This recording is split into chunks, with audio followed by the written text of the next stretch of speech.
Hi, we are live. Welcome. My name is Ann Pillsbury, and today I'm talking with Michele Lisenbury Christenson about rekindling your romance and your marriage as you approach empty nesting. I was recently at I gave a talk about the liminal space of midlife to a bunch of moms with kids from freshmen to seniors.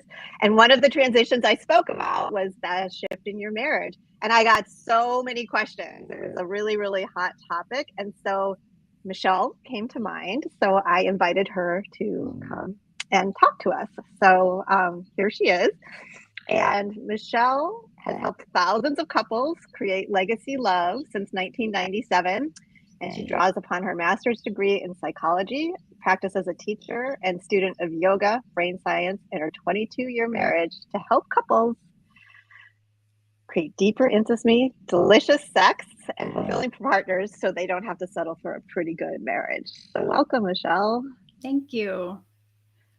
So good to have you. Oh, it's so good to be here. And, like from what Ann and I were talking about right before this, some women have never felt like they had delicious sex with this partner or maybe with any partner. And I would say at this empty nest stage, or whether you have children or not, at this midlife place, it is not too late.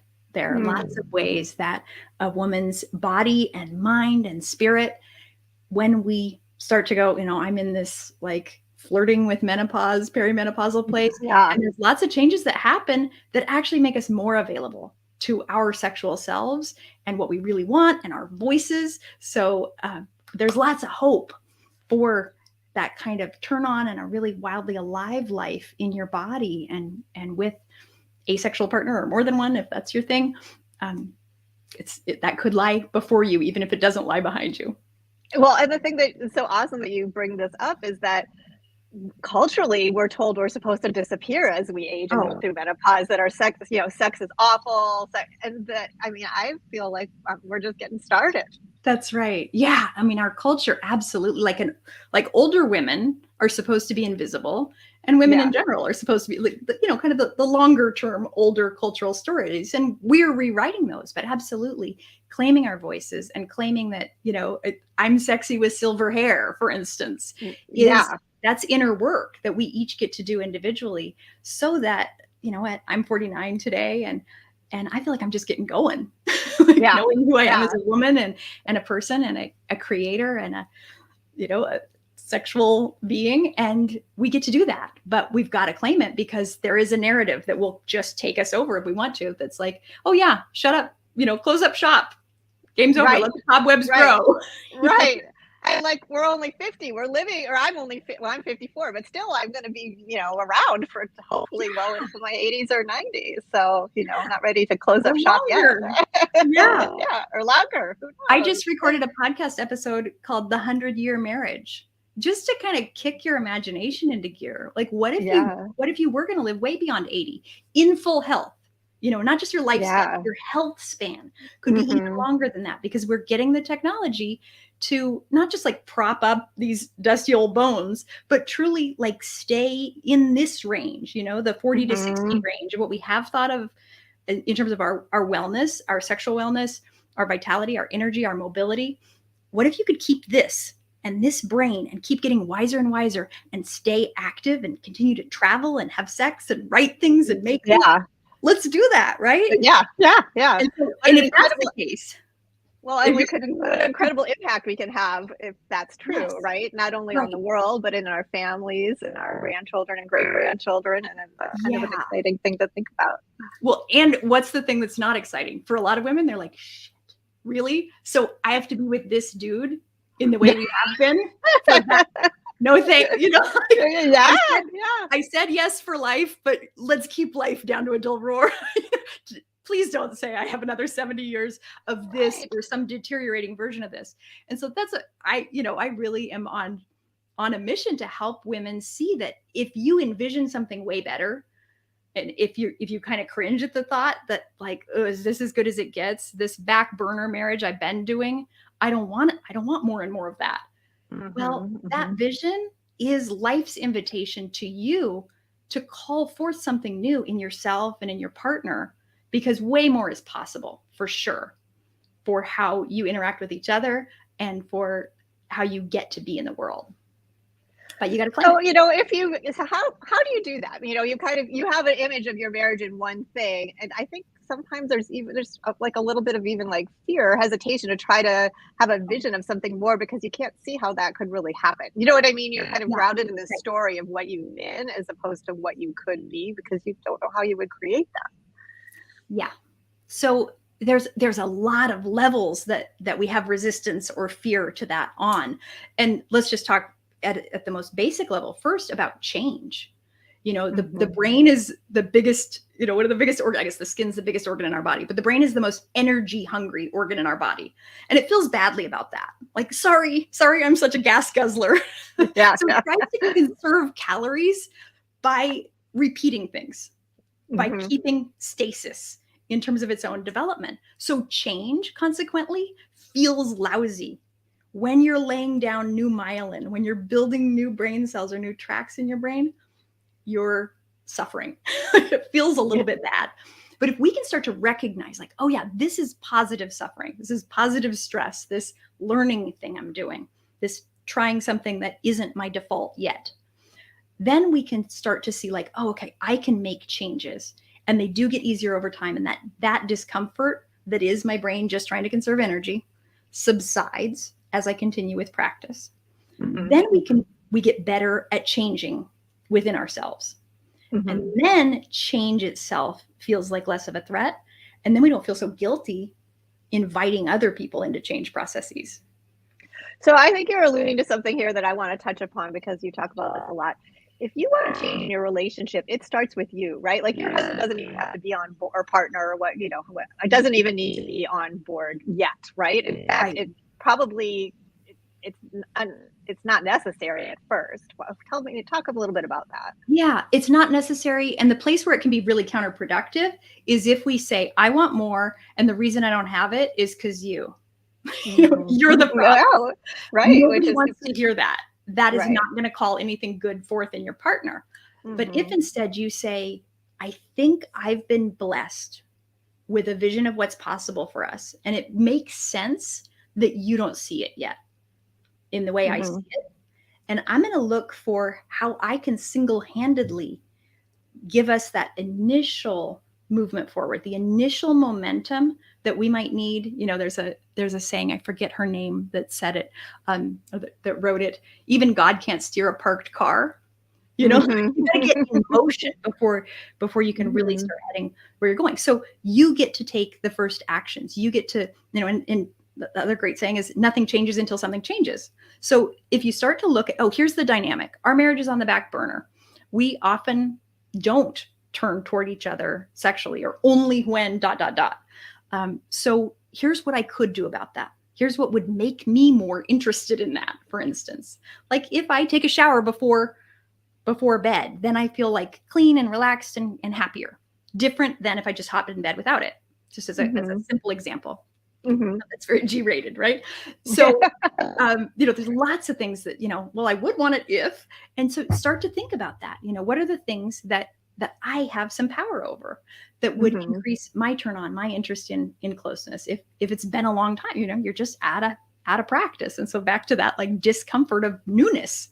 So what can you do to make it a little less new, a little less far from the norm, bringing more closeness in, just sitting closer on the sofa, holding hands more, kissing when you say hello and goodbye, just turning up the heat a little bit, is a place where you could start. So look for where you can start. Then start to look at, do kind of the inner work, the beliefs. What are the stories you've been holding? Here's what marriage means. Here's how women are. Here's what it means to get into your 50s or whatever age range you're entering. Here's what sex looks like at that time. Here's what marriage looks like at that time. What beliefs do you have? And what kind of life do those beliefs precipitate? What do those beliefs create? If we write the story this way, here's the outcome. And what outcome do I actually want is kind of where we started, right? You may have a vision, you may have inklings, you may have envy, of something you see in a movie. I think that's a great place to start. Look at a relationship you might envy. Yeah. What do you wish you could have?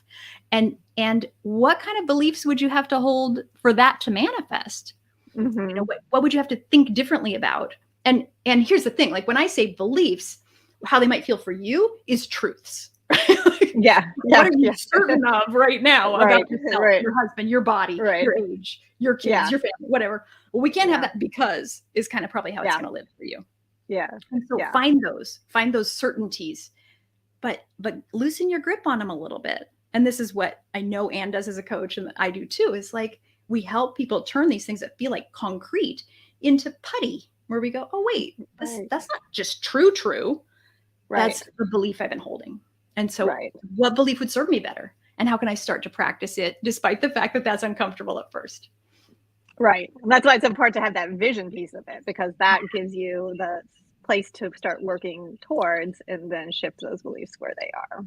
That's right. So in my legacy love process, before I start couples on the change process, where we start pinpointing what their obstacles are, we start with the vision, because until you really put some skin in the game of like, we want more, we're willing to do something different to get more, then we don't have the courage to even name what's really getting in the way. That's where people tend to want to start, is like, here's what's getting in the way. But that's too scary and uncomfortable if you don't have a vision for what could be possible. I was just thinking about how, I was thinking like a Brene Brown thing, but it's so vulnerable though to state what you want, what you truly want to your partner, because what's the biggest on your heart, the fear is it's not on theirs, Right. Yeah. So that's really it. So vulnerable. And the other thing is, it might not be. It might not be on theirs. There's something, I think, happening in our culture that's been happening for probably 70, 80 years, where women have become more personally empowered, right? They entered the workforce a lot in World War II and kind of didn't go away. And I'm also speaking of privilege there, because there were a lot of women who were in the workforce before that because they had to be. Yeah. But I mean, in a really mainstream middle class, women who before that didn't have to work, or their husbands were supporting them, women have gone from being mostly homemakers to a lot of women having more financial power, more activated, young, kind of make things happen power in the world, which is awesome. And I wouldn't trade this life for anything. And that has given our generation of women more capacity to envision and to make things happen and to be up in our heads just as much as only dudes were in the past. So we are the visionaries for what relationship can be. And we have that combination of having been trained in business and career and making stuff happen, but also having been acculturated as little girls. So if you were socialized as a girl, you got taught how to do relationship at a level that not only was, if you have a male partner, he wasn't taught that, but also he was taught the opposite. My husband says the worst thing you could have called me as a little boy and young man, what's the biggest insult? Mm-hmm. To call him a girl. Yeah. Right. Yeah. Don't be a girl. Don't cry like a girl. That's the worst thing. That would be the worst thing. So if that's the worst thing, and then he marries one of those worst things, he's really, really wired to not let her in, to not put her heart and her being at the center of his being. But that's what real intimacy is being inside each other and letting each other see in a really naked way. But he was not only not really taught how to do that, he was taught that it was bad to. That it was dangerous, that he would lose status. And so it's men like my husband, under the leadership of their wives, with guidance and with, helping their wives, because we do have the education, we have been helped to have open hearts and be here. It wasn't as dangerous for us to do that. So we get to exert some leadership and invite them in and share the vision that we have. So that's not bad. It doesn't make him a doofus. It doesn't make you controlling or conniving. It's just where we are in history. And then hopefully our sons or grandsons or their sons will be in a different place. be able to be relationship visionaries in a way that, like, my husband, at least, not every man in this generation, but my husband was not raised to become. But he is now probably a little bit more so. Right. Yeah. That's through 22 years of practice, though. I mean, that's right. That's right. And is that easy? No. And do I fantasize that there's some finish line that we're going to cross, and then bing, he's going to show up in a way that is like me, but dude, Yeah. But this is the journey that we're on, and I think if we can think in a 500-year kind of way, this is social activism on our part to create legacy love, to create a world where love, sex, closeness, aliveness over the lifespan together, as opposed to the like lukewarm love. Like, yeah, we got together, we're financially secure, we're having kids, we're doing it fine. Him and me, it's okay. That's on the back burner. We deserve more. And we get to have more, but it's going to take some skill, and we have to dedicate some bandwidth to it if we want it. Well, and what about, I think we kind of hit this phase where we're no longer needed by our kids all the time anymore. And we have a rebirth of ourselves, a transition of viewing. All of a sudden, we have some time and space to think about us. And we're so starved for that self-focus that it sometimes feels a little difficult to bring the marriage in with it. You know what I mean? Like, it's just like, I want to do my thing now, and I want to go back to work or start my business, and that is my primary focus, and I'm just not sure about my marriage right now. Yeah. What do you say about that? You said it's a little difficult to bring the marriage in, and I might put the word premature in there too. Like, there's a way that the best intimacy comes from two whole individuals. And so and my guess is in many marriages, when the focus on kids subsides as they move off into their lives, and of course there's a whole other chapter there too, supporting them in college and post-college. And then they don't go away for sure. They don't, but of course it's less, right? You're not there when they come home from school. That's a thing. And day-to-day toll just diminished. The physical toll diminishes as well. Yeah, even my two kids being on the same school schedule will give me back like 8 hours a week. It's just like, for sure. And I can only imagine when they're both out of the house. Very different. So I think that there's nothing wrong with putting you, even if you resonate with what I'm saying about what's possible for marriage, and what comes up in your body is like a desire for solitude, a desire to refine your own voice, to take better care of your body, to get more rest, to spend more time with friends, to go have adventures with them, not as much with your partner. I think that's natural and probably foundational. And you know how, like, when we start to feel better after an illness, we can kind of think like, okay, I'm starting to be better. What am I going to do with that energy? We can get kind of intentional about that. You can start by saying, okay, I've got more bandwidth and it's mine. And I'm going to dedicate it to me. And then you can say, and the dividends that pays, I want to invest in our marriage. Well, and I noticed that when I work with my clients in my Mentor More program, they, their start, the first whole part is kind of reclaiming who you are outside of all those roles. And as they start to take better care of themselves, as they start to change their focus, as they start to prioritize themselves, it's right. Then by the third or fourth month, the marriage starts coming in actually to the conversations, because they have the bandwidth for it, I would imagine. That's right. I hadn't thought of that. Yeah. Yeah, it's kind of a luxury when your own oxygen mask hasn't been on. You can't afford to put the mask on your marriage. And you just said, independent of all those relationships. And I just have to put in a plug for Sharon Blackie. She's someone that I've been working with this year. She has a year-long program called Haggitude, and it's based on a book by the same name. A hag, in many traditional cultures, is a woman whose identity is independent of her relationships. And obviously that term has become a pejorative. Right. We don't process a hag. Like, if she's not beholden, she can't be controlled. Right. Dangerous. Yeah. And often portrayed with having green skin or blue skin. She's different. And that's my prayer for us all. May we become hags this time in our lives. May we know ourselves independent of what he thinks and that kid wants and this person thinks we have been. May we know ourselves deeply and in a new way and own our voices. And then, like, what is sexier than that?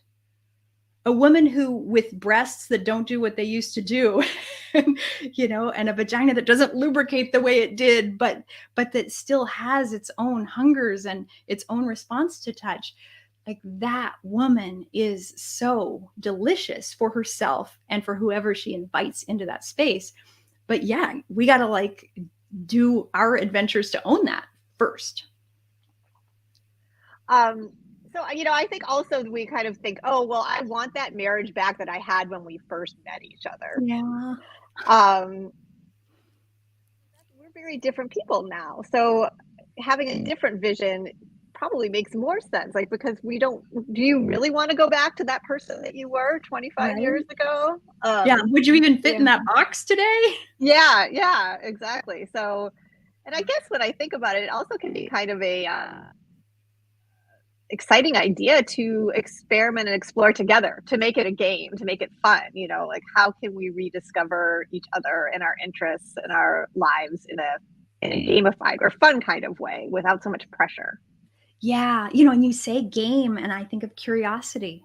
You know, there's a way that when I'm working with clients, I invite them to, you know, wake up each morning and look at your partner as if for the first time. You know, we like to think that we know them. And again, that's our brain being thrifty with energy. Like, got that, you know, so you look around the room and you go, I know everything here. What if you don't? What if you don't know who you are? And what if you don't know who they are? Because you're both unfolding. And what if you brought a ton more curiosity? Like, how is it for you today? One of my favorite questions that we ask each other every day is, what do you want me to know? Because I'm a big interrogator if I'm not careful. How's work? What do you think about this? What do you it's just like, yeah. I'm so is that the question you ask when he walks through the door at night, or like what? Yeah, what do you want me to know? Yeah. And he asks me, and so then we can share what we want them to know. And it could be about what's going on in my inner world. It could be about how I'm feeling about you. It could be about what happened today. But we get to really reflect on what do I want to reveal? You know, how do I want you to know me now? And you can go sort of more shallow with it because, like, I'm in no space to let anybody know me right now, and that's fine. Or you can say, yeah, this is really tender for me, and I'm kind of scared to let you know it, but I want you to know it. You know, I want to be known more than I want to be guarded. Yeah, it's really powerful that way. But we were talking about what we were talking about before that. The change, how we got going to be. Who are we, and can we go back? And so, people will often ask me that because sexual function changes. The way that our genitals respond is different in our 50s, 60s, and beyond than it might have been in your 30s and 40s. And people are like, okay, so how do we regain that? And I say, maybe you do and maybe you don't. And, you know, there are definitely lubricants and there are medications and there are ways that we can give supplemental function to organs that respond differently. And maybe those organs, even in your 20s, 30s, 40s, had too big a role in your sexuality. Maybe goal orientation stopped your sex from being as good then as it will be in the future. Right. If it can be a little more. It is so important to call out, as you just did, that there is help. You know, I think we're starting to get a lot more information as women about navigating these things in menopause, but it's still not as mainstream as it should be. And there is help for us to help support our bodies and continuing to work for us over the long term. For sure. And I think the medical establishment in particular tends to leap too quickly to, you know what I mean? Like, the terms that we use about dysfunction and failure to do this or that, I think are misplaced. And it's, you know, the presumption that it's anatomical is usually mistaken. A lot of times there's something else going on. Levels of anxiety, built up resentment. You know, the longer that we are with someone, the more times they've broken our heart, you know, in a little way or in a big way. And so learning how to clear those resentments so that we can show up fresh with each other and available for turn on is a wonderful skill to start to learn at this empty nest phase or this perimenopausal or postmenopausal phase, because maybe we didn't need it or we were busy enough to just kind of like keep going without it. But now, if we want to be fresh, we're gonna need to be able to relate freshly. Yeah. Well, is there anything else you would like to, that's on your heart, you would like to share with the audience before we wrap things up? We've been just, this has been such a great conversation and we're at time, but I mean, I would just give you a minute more if you had anything else specific you'd like to share. Well, I just want to say to any woman who's hungry for more, it's easy to assume that the reason you don't have it is because there's something wrong with you, or there's something wrong with your partner, or there's a mismatch between the two of you. But what I deeply believe is that for most of us, that gap between what you're having and what you're hungry for is just an opportunity. It just means that you've been gifted a vision of what's possible. And if you'll pour your energy into that vision rather than into the gap, you know, or frustration with what you have, if you'll say, oh, since I can see it, it's possible for me, then you'll be able to start the ball rolling. You'll be able to invite your partner in, and you'll be able to create something in that direction. You know, maybe not exactly the way you're picturing it, but maybe even better. And I wish that for you. And, you know, there's also that, being coaches, there's the miracle of when you state the vision and you put it out there, how the universe rises and helps support you. And that helps support your relationship. And that can just work for two people too. So claiming the vision allows not only you two to rise to it, but allows the miracles to come in and help bring you towards it. That's right. Yeah. And nobody wants to hear like, you don't do this enough for me, or I don't like our marriage because that, like, those are discouraging. But when you say, I want so much for us, I want us both to feel X, Y, and Z, I want us to enjoy these things, like any of us lights up. Really? You want that for me? You think it's possible for us to have that? I hadn't even thinking about that. It's inspiring. So tell people where they can find you. And I know that you have a great resource as well to kind of get people started. You want to tell us about those? Yeah, sure. My website is lisenbury.com, Lisenbury. And I'm on Instagram at Michele Lisenbury. My first name, just one L, Micle, Lisenbury. And the people really enjoy my 57 favorite questions about love and sex. And so, you know, you could obviously turn that into at least 90 days of great conversations with your partner, or just pick your favorite 3 questions and go deep with that. So I would love to offer you that resource, and please drop me a DM if I can answer any questions about what Ann and I have talked about today, or anything else with regard to love and sex. Awesome. And then I also just want to mention to the audience as well that if you are considering taking a leap towards a more fulfilling job, career, life, marriage, and are looking for some support, I also have a free guide that's 10 clues to clarify your next pivot, which is kind of some fun things to help you get thinking, to remember what it is that you like, probably help in your marriage too, what you love, what you care about, what's important to you, and stuff like that. And so you can go to my website, annpillsbury.com, and download it there. So Michele, thank you so much. This has been amazing, and we'll talk again soon. Okay, thank you. Be well. Bye.